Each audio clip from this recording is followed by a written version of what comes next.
Boleh masuk. Oke, dah siap. Dah, siap. Baik, terima kasih seluruh masyarakat Indonesia yang saya cintai dan banggakan, rekan-rekan pers semua. Mohon maaf agak terlambat karena bis yang kami pesan itu sempat 3 kali di cancel. Apakah ada otsus atau tidak? Yang jelas kami sempat mencoba mengganti 3 bis, tapi akhirnya tetap datang sehingga kami terlambat. Terima kasih atas kesabarannya. Pada kesempatan ini saya datang ke Komisi Pemberantasan Korupsi. Inilah sikap kooperatif yang kami tunjukkan sebagai warga negara Republik Indonesia yang syah, yang menjunjung tinggi hukum, dan datang meskipun sejak awal kami memahami bahwa begitu banyak agenda-agenda politik terkait dengan kasus saya. Ini bisa ditunjukkan yang pertama dari keterangan saksi yang mencoba diintimidasi. Bahkan saudari Tio pun itu tidak bisa berobat ke luar negeri melanjutkan pengobatan atas derita kanker yang dideritanya hanya karena tidak mau menyebutkan nama saya.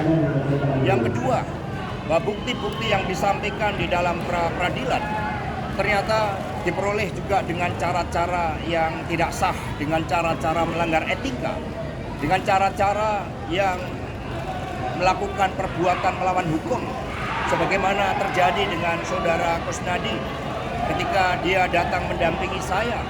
Maka penyidik KPK, saudara Rosa Purba Bekti, kemudian menyamar, membohongi, mengintimidasi, merampas barang milik DPP PDI Perjuangan, dan kemudian menginterogasi tanpa adanya surat perintah panggilan.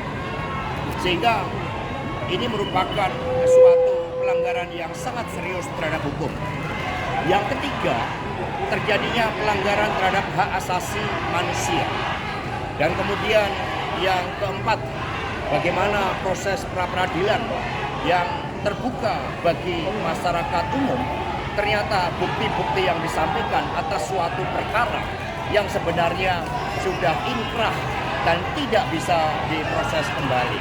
Nah, untuk itu meskipun diwarnai dengan berbagai praktek-praktek pelanggaran hukum dan intimidasi, saya tetap datang ke KPK ini.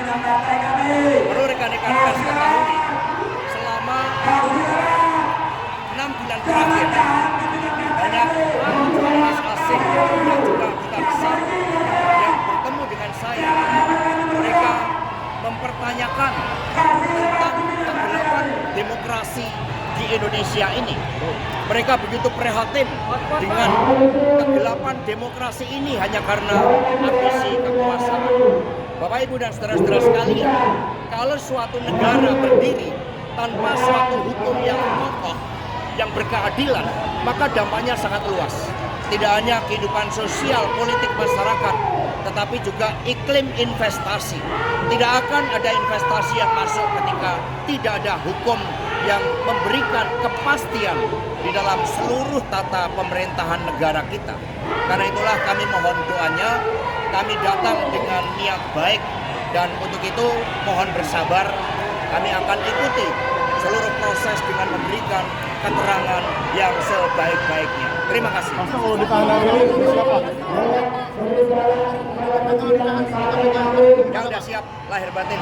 Kan Pak Amin sebenarnya minta penundaan tuh Pak, tapi kalau ditahan sudah siap. Jadi saudara-saudara sekalian, satu pertanyaan yang baik. Bagaimana kalau saya ditahan? Rekan-rekan semuanya, Republik ini dibangun berdasarkan hukum yang berkeadilan. Itu konsepsi awalnya. Karena itulah ketika itu terjadi, semoga tidak, ya ini saya yakini akan menjadi pupuk bagi demokrasi. Ini akan menjadi benih-benih bagi upaya untuk mewujudkan suatu sistem penegakan hukum yang sebenar-benarnya tanpa pandang pilih. Karena itulah kami meyakini, karena kami dilatih untuk berjuang dengan keyakinan. Saya tidak menjabat sebagai pejabat negara, tidak ada kerugian negara terhadap kasus yang mencoba ditimpakan kepada saya, sehingga kalau penyimpangan dan penyalahgunaan kekuasaan itu terus-menerus akan digunakan, saya meyakini bahwa benih-benih demokrasi, pupuk-pupuk demokrasi untuk mengoreksi kekuasaan yang zalim itu akan semakin besar. Terima kasih. Untuk saat itu yang